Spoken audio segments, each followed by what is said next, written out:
Ya, puji Tuhan. Bagaimana kabarnya? Baik semua, sehat semua ya. Ya, puji Tuhan, saudara yang dikasihi oleh Tuhan Yesus. Hari ini, saudara, saya ingin bicara tentang jangan menghakimi. Khotbah saya ini 2 minggu berturut-turut di Nayu, saudara. Ya, yang pertama mestinya Pak Yombuyo ke Nayu, tapi yang kedua enggak kemarin ya. Nah, ini yang kedua, saudara ya. Nah, jadi saudara yang dikasihi Tuhan, kita bicara jangan menghakimi ya, saudara. Ya, sebelumnya saudara jadi Bapak Gembala saudara ini ke Jumantono. Biasanya saya ke Jumantono kalau hari Jumat ya. Tapi karena saya diminta ke sini, orang Jumantono bilang, Pak Bambang dikirim ke sana, katanya gitu. Ya, saya tanya dulu, saya bilang Pak Bambang dan siap gitu. Jadi Pak Bambang ada di Jumantono nanti, tapi ibadahnya ya. Baik saudara, mari kita lihat Alkitab kita Matius 7 ayat 1 sampai dengan 5 ya. Mungkin saudara yang bawa Alkitab elektronik di HP bisa dibuka. Matius 7 ayat 1 sampai dengan 5 ya. Matius 7 ayat Ya. 1 sampai 5. Jangan kamu menghakimi supaya kamu tidak dihakimi. Karena dengan penghakiman yang kamu pakai untuk menghakimi, kamu akan dihakimi, dan ukuran yang kamu pakai untuk mengukur akan diukurkan kepadamu.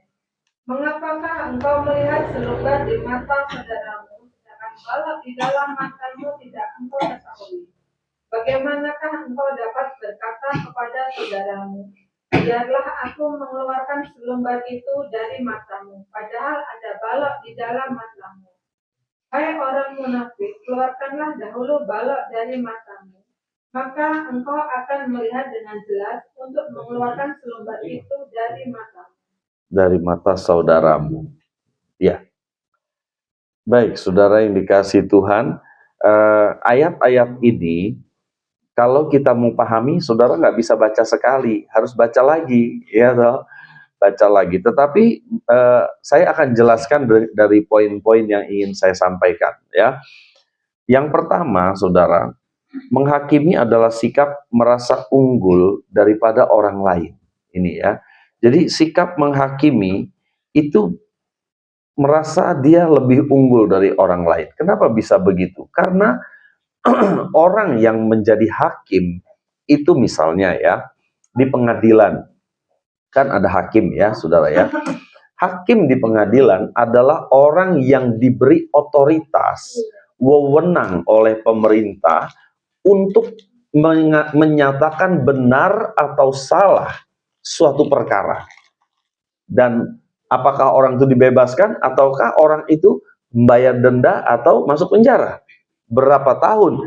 Itu kan semua hakim yang memutuskan, ya, saudara.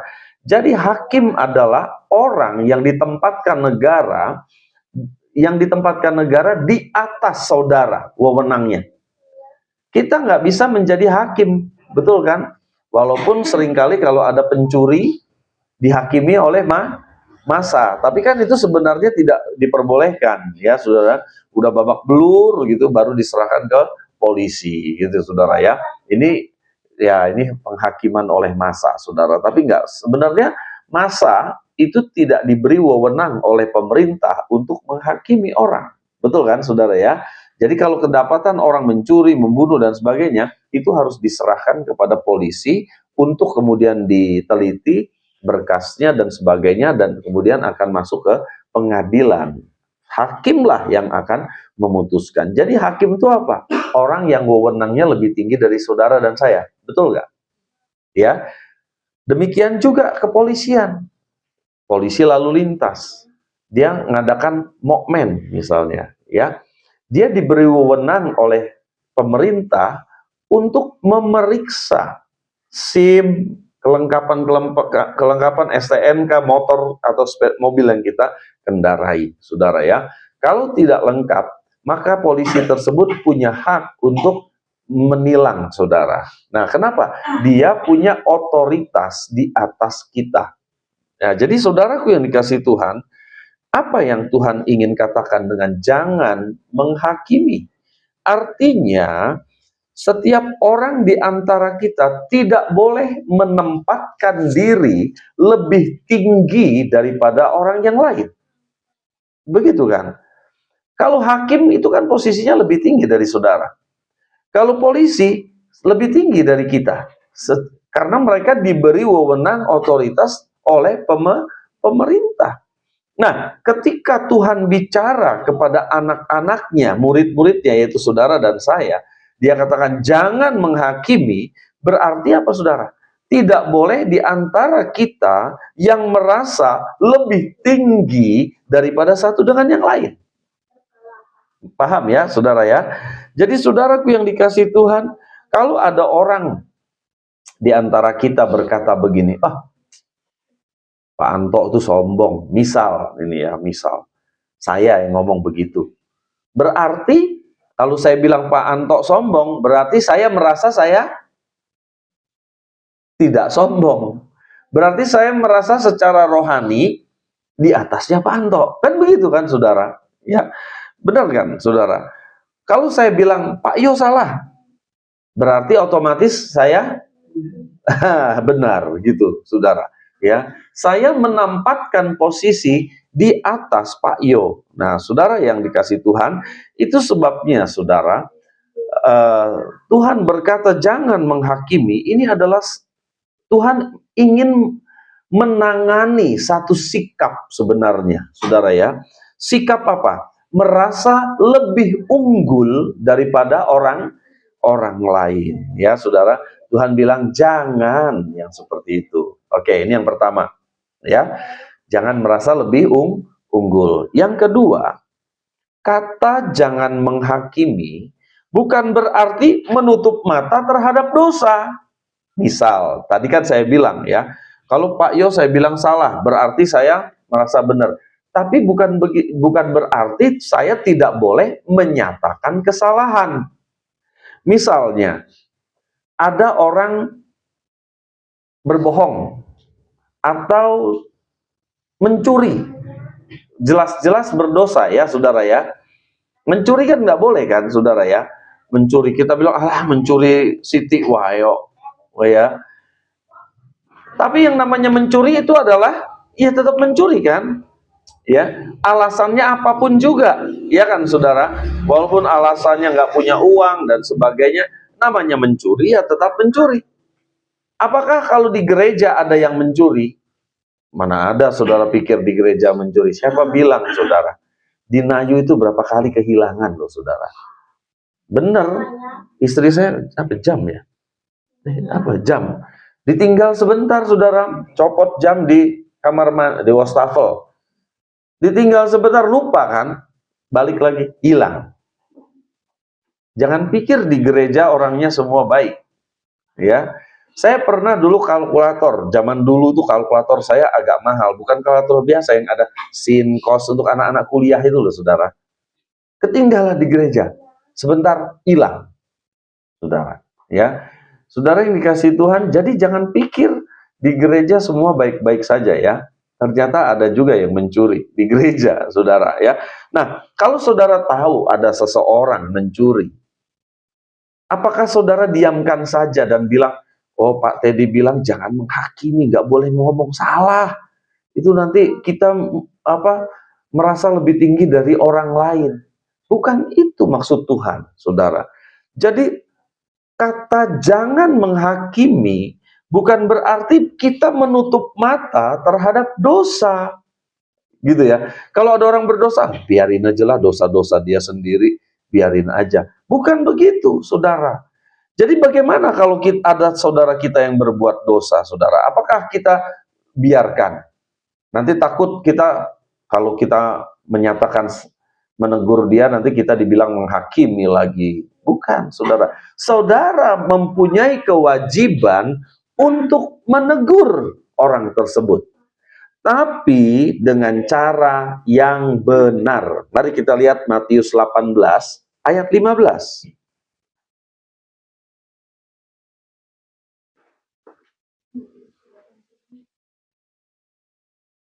15. Matius 18 ayat 15. Apabila saudaramu berbuat dosa, berbuatlah dia di bawah 4 mata. Jika ia mendengarkan nasihatmu, engkau telah mendapatkannya kembali. Kalau saudara baca ayat selanjutnya, itu ada aturan-aturannya. Kalau dia tidak mau dengar, harus bagaimana, bawa saksi, atau kalau dia tetap masih ngeyel, sudah dibiarkan saja, dikucilkan, katanya ya. Nah, saudara, jadi di sini dikatakan, kalau ada saudaramu yang berbuat dosa, kita harus menegur dia 4 mata. Maksudnya, 4 mata itu gini, saudara. Jangan mempermalukan, gitu loh maksudnya. Iya toh? Jangan mempermalukan. Kita tegur dia di tengah-tengah, misalnya ini, jemaat, gini ya. Saya negur saudara, misalnya karena saudara yang tadi kedapatan mencuri, misalnya ini contoh ya, saudara. Iya itu, Pak Yo itu mencuri itu. Pak harus bertobat. Ya kayak gitu ya, saudara. Kan saya mempermalukan Pak Yo. Ini contoh saja ya. Bukan begitu caranya, saudara. Tapi kita datang secara pribadi. Maksudnya demikian, saudara ya. Ya, kalau saudara menegur orang dengan mempermalukan, kira-kira orang itu mau bertobat apa malah nesu sama saudara? Hah? Malah marah, betul. Saudara, saya pernah punya pengalaman seperti ini dulu waktu saya awal-awal jadi gembala, masih masih muda. Sekarang ya masih muda toh ya. Ya, jadi kadang-kadang melihat dosa itu langsung tegur gitu loh saudara ya. Ketika dulu yang saya tegur ketua kaum muda saudara, ya dulu ya. Jadi saya melihat ada kesalahan dalam memimpinnya anak buahnya saudara ya, sehingga beberapa kaum muda itu justru tidak bergereja. Nah, saya tegur dia di depan teman-temannya, saudara. Nesu dia, saudara. Terus akhirnya mengundurkan diri dari ketua kaum muda. Saya introspeksi diri. Aku sing salah. Saya yang salah. Dia memang salah. Tapi cara saya menegur salah. Gitu ya, saudara. Sehingga malah dia mutung, nesu. Malah mengundurkan diri jadi dari ketua kaum muda ya. Nah, itu menjadi satu pengalaman berharga bagi saya. Oh iya benar, saya menyalahi aturan firman Tuhan ya, saudara. Jadi saudaraku yang dikasih Tuhan, kalau ada orang atau saudara seiman berbuat dosa, tegur mereka dengan kasih supaya dia kembali kepada Kristus ya. Yang ketiga, mengapa ada orang yang suka nuding dan menyalahkan orang lain. Nah, kenapa? Karena ayat 3 dari yang dibaca tadi, saudara, dikatakan begini. Mengapa kamu melihat selumbar di mata saudaramu, tetapi balok di matamu sendiri tidak kamu lihat? Berarti kita selalu melihat kesalahan orang lain, tapi kesalahan diri sendiri tidak kelihatan. Ya toh? Saya tanya saudara. Saudara tahu artinya selumbar? Firman Tuhan bilang begini, selumbar di mata orang, kamu lihat. Balok di dalam matamu, kok di dalam mata ya saudara ya, Tuhan Yesus ini hiperbola sekali ya. Mana ada balok? Ada balok di dalam mata saudara? Gak ada ya saudara ya. Tapi Tuhan ingin menyatakan sesuatu sebenarnya. Orang mudah menuding kesalahan orang lain, tapi kesalahan sendiri yang besar tidak diketahuinya. Ya, begitu kan? Nah, apa itu selumbar, saudara? Ada yang tahu selumbar itu apa? Yang dimaksud firman Tuhan? Selumbar itu serpihan kayu kecil-kecil kayak debu, mungkin kayak grajen gitu, saudara ya. Ya, grajen ya, mungkin ya. Serpihan kayu kecil. Serpihan kayak debu-debu kecil. Kalau Bapak Ibu pernah naik sepeda motor dan kena debu, lumayan ya, pedes ya di mata ya, gatel kadang-kadang, betul nggak saudara? Ya, belum balok loh yang masuk ke mata, baru debu saudara, kita udah kucek-kucek mata, udah nggak enak rasanya, nggak kelihatan, gini nggak kelihatan saudara, karena kecil, tapi itu mengganjal kadang-kadang di mata kita, ya kan? Nah, ini yang Tuhan katakan, selumbar di mata orang, kamu tahu, kamu lihat, kamu korek-korek, gitu. Tapi balok di dalam matamu tidak kamu lihat. Keluarkan dulu, kata Tuhan, balok di matamu itu, baru kamu bisa melihat dengan jelas lumbar di mata orang, katanya ya. Nah, sebenarnya masalahnya apa, saudara? Saya mau kasih ilustrasi begini, supaya saudara bisa memahami apa yang Tuhan katakan dan menjawab pertanyaan saya. Mengapa kita mudah melihat kesalahan orang, tetapi kita tidak mudah melihat kesalahan sendiri? Nanti saudara akan menemukan jawabannya kalau saya kasih beberapa ilustrasi. Begini, kalau ada ibu punya anak kecil, TK lah anggap. Tetangga kita punya anak kecil, TK juga misalnya. Mereka tiap hari bermain. Satu hari, saudara, anak kita pulang nangis karena berantem sama temennya. Temennya juga nangis, ngadu sama ibunya, yang sini ngadu sama ibunya, gitu ya. Saudara, kira-kira menurut saudara anak ini ngomong apa sama ibunya? Aku dipukul, gitu kan ya, sama si ini gitu. Ibunya nggak terima, dilihat benjol, berdarah mungkin karena jatuh, ya saudara, nggak terima. Saudara, ibunya yang di tetangga kita nggak terima juga katanya ya, karena di sana juga nangis anaknya. Odo, karena mereka berantem rupanya, gelut gitu ya, mungkin sampai di tanah gitu. Jadi sana di sini nangis, sana nangis, sini berdarah, mungkin sana juga berdarah. Di sini ibunya nggak terima, sana ibunya nggak terima, saudara. Kenapa, saudara? Nah, karena apa? Saudara tahu kenapa si ibu ini membela anaknya? Tahu jawabannya, saudara? Karena dia lebih sayang anaknya daripada anak tetangga. Benar, Ibu Broto? Ada saudara yang gitu lebih sayang anak tetangga daripada anak sendiri? Enggak lah, pada umumnya ya. Mungkin ada, tapi mungkin kasus khusus kali ya. Tapi pada umumnya kita lebih sayang anak kita daripada anak tetangga. Betul kan, saudara? Makanya saudara, ibu-ibu mungkin ketemu bisa berantem nih gara-gara anak. Bisa tarik-tarikan, jambak-jambakan, anaknya sudah main berdua, udah akur, ibunya berjambak-jambakan. Bisa terjadi seperti itu, saudara. Kenapa ibu ini menyalahkan anak tetangga tanpa mengetahui persoalannya? Persoalannya nggak tahu. Yang penting anakku nangis, palanya berdarah, nesu aku. Yang sana juga anakku nangis, kok kakinya berdarah, nesu aku. Iya kan, saudara? Kenapa terjadi seperti itu? Karena masing-masing ibu ini lebih sayang kepada anaknya sendiri. Jadi, saudara lihat, kalau dia sayang sama anaknya mau salah kek, nggak peduli, ya, aku bela karena sayang. Kalau anak tetangga sekalipun benar, tak marahin, karena aku lebih sayang sama anak sendiri. Saudara, suatu hari saya pernah waktu SMP, seingat saya kelas 1, karena saya tinggal sama nenek saya. Nenek saya meninggal tahun 85 dan kejadian itu terjadi tahun 85. Ya, saya tinggal sama nenek saya. Kelas 1 SMP saya waktu itu. Saya dengan saudara saya itu rumahnya nggak terlalu jauh dari rumah saya.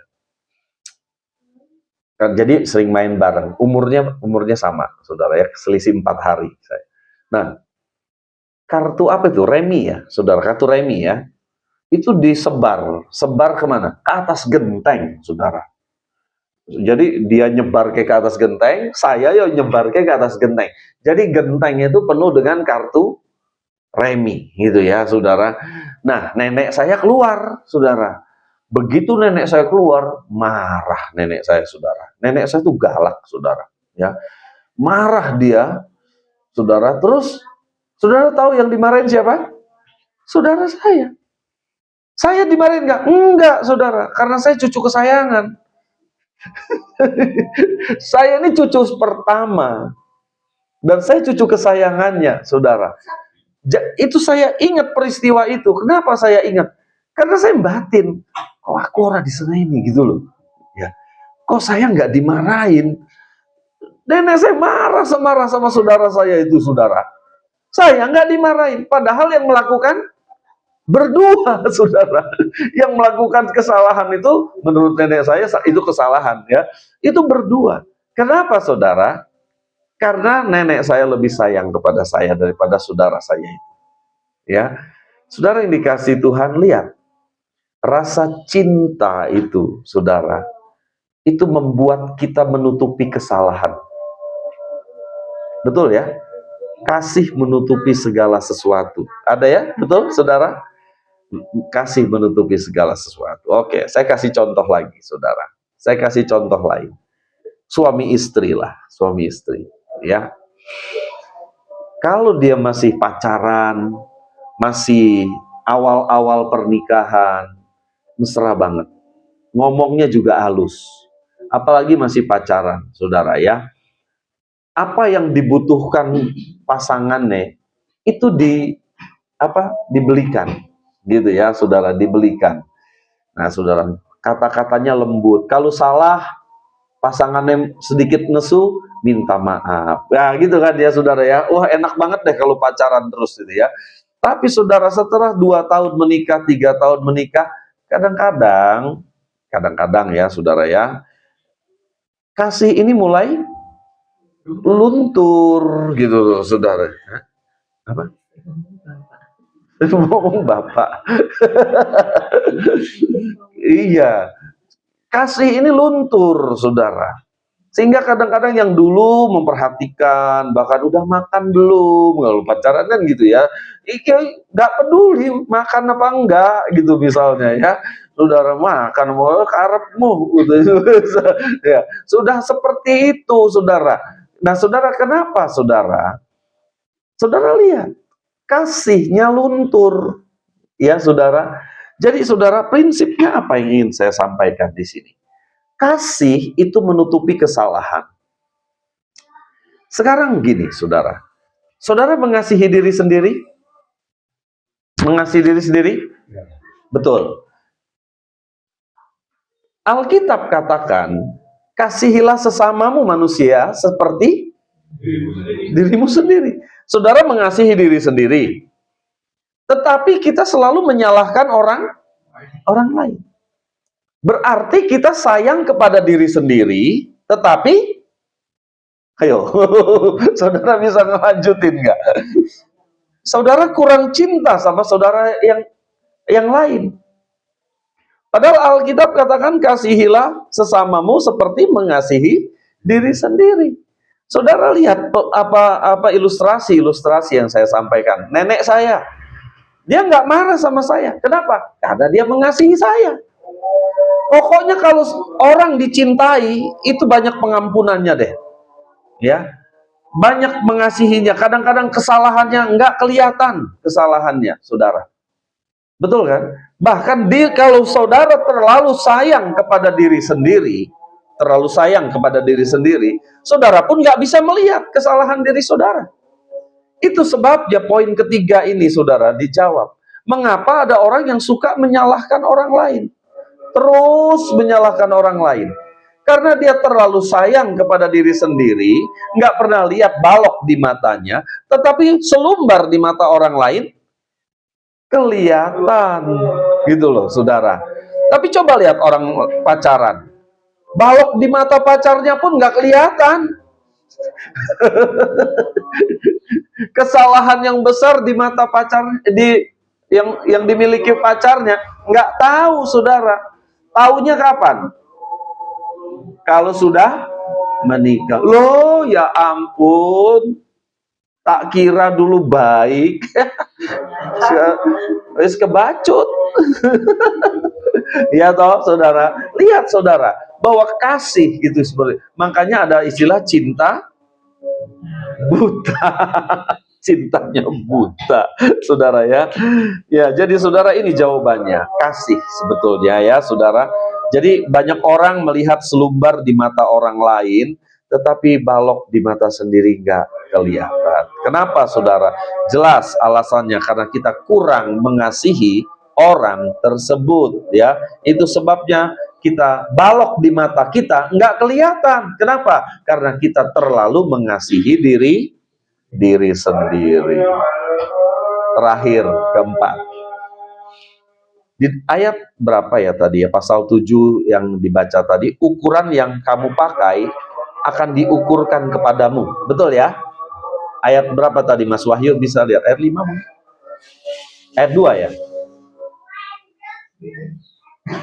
Ayat berapa tadi? Ya? 2 ya? Coba baca Mas Wahyu. Karena dengan penghakiman yang kamu pakai, kamu akan dihakimi dan ukuran yang kamu pakai akan diukurkan kepadamu. Ya, kalau saudara mengukur seseorang dengan ukuran saudara, Alkitab katakan bahwa itu akan diukurkan kepada kita. Kata-kata yang pertama tadi, Mas Wahyu, apa? Yang ayat dengan penghakiman yang kamu pakai. Ya. Nah, karena penghakiman yang kamu pakai untuk menghakimi orang lain, terus kamu akan dihakimi menurut apa yang kamu hakimi. Itu ya saudara. Jadi ukuran yang kita pakai untuk mengukur akan diukurkan kepada kita, saudara, ya.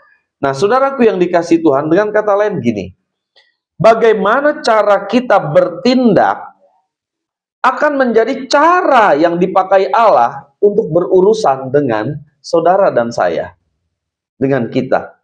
Kita bagaimana memperlakukan orang, itu bagaimana itulah Allah akan memperlakukan saudara. Itu yang dimaksud, ukuran yang kamu pakai untuk mengukur akan diukurkan kepadamu. Saya kasih contoh, saudara. Daud ya, saudara. Daud itu raja yang berkenan di hatinya Tuhan, ya. Tetapi pernahkah Daud membuat dosa besar?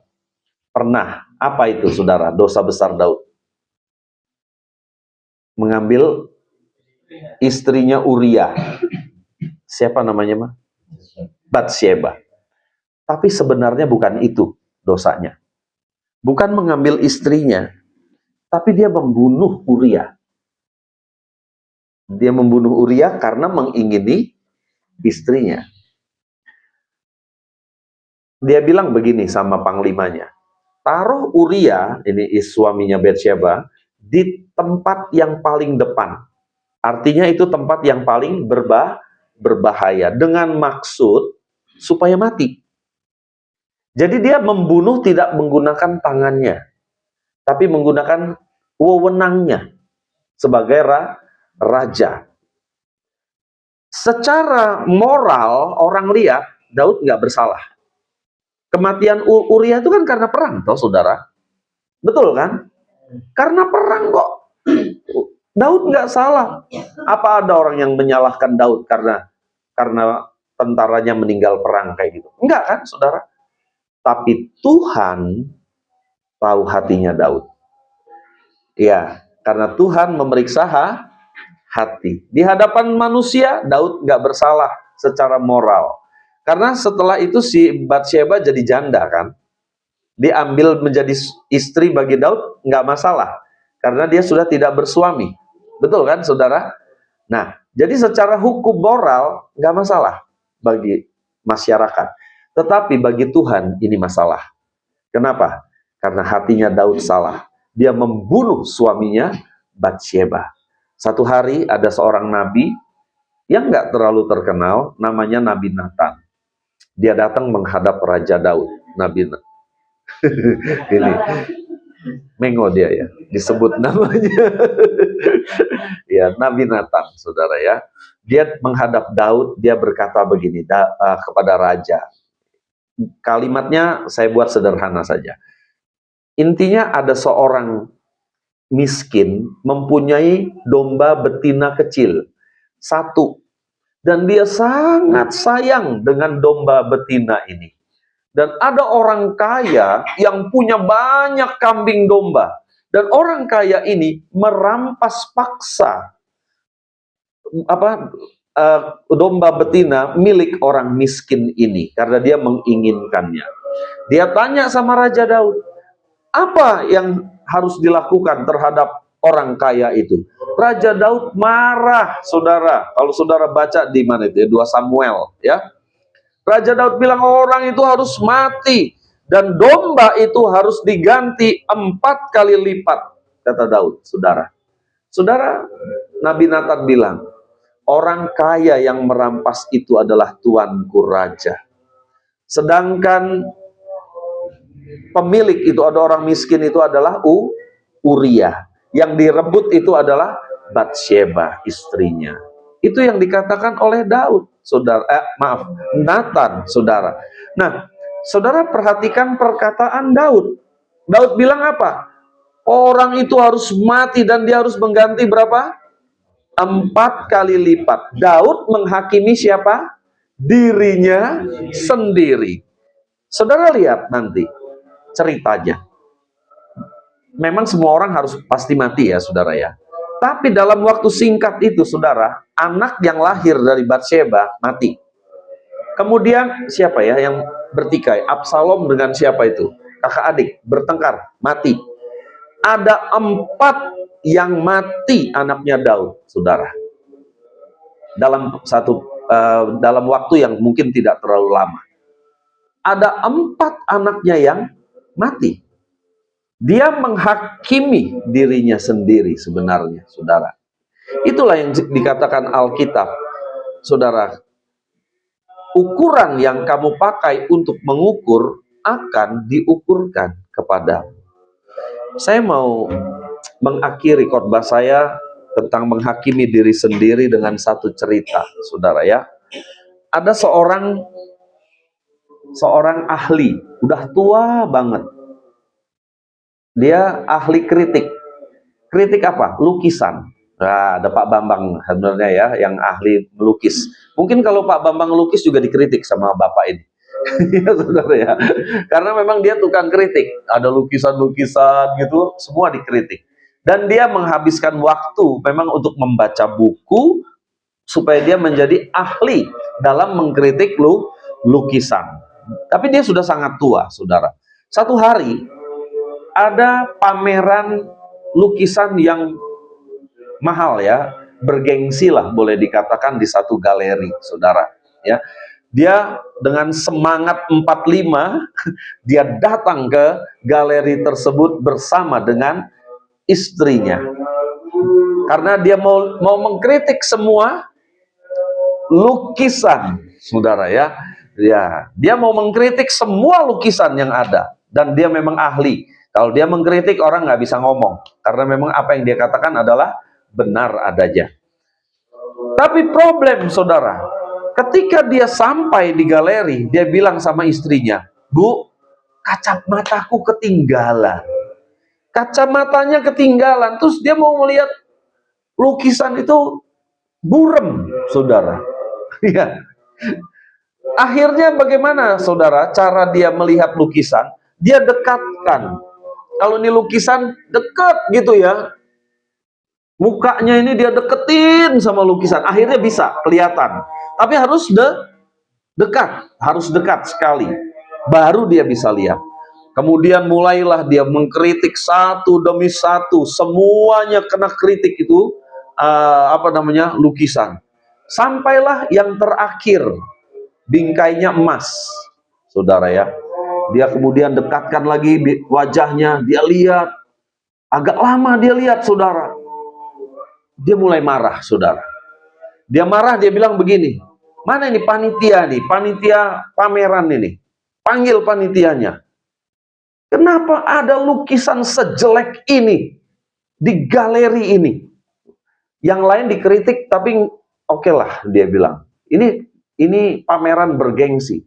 Tapi kenapa ada lukisan satu ini nggak layak untuk dipamerkan di galeri ini, katanya. Dia marah kepada panitia penyelenggara pameran. Waktu dia marah-marah itu istrinya, Pak, opo, dengarkan aku sih, dengerin. Apa? Pak, itu yang Bapak lihat itu bukan lukisan. Itu cermin, Pak.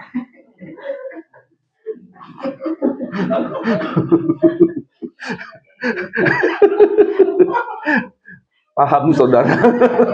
Jadi ketika dia mendekatkan wajahnya, yang dia lihat adalah mukanya sendiri.